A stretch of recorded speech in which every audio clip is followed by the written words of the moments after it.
Здравствуйте!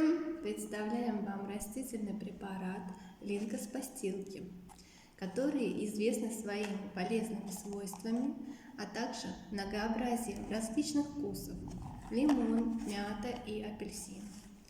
Линкоспастилки облегчают кашель и ослабляют боль в горле. Состав.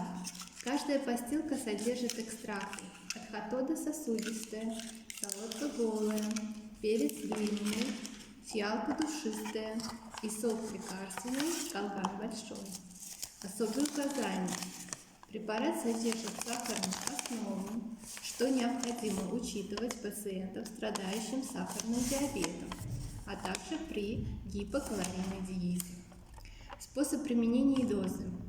Медленно рассасывать до полного растворения по одной постилке каждые 2-3 часа. Максимальная суточная доза 8 постилок. Препарат разрешен к применению в качестве средства без рецептурного отпуска.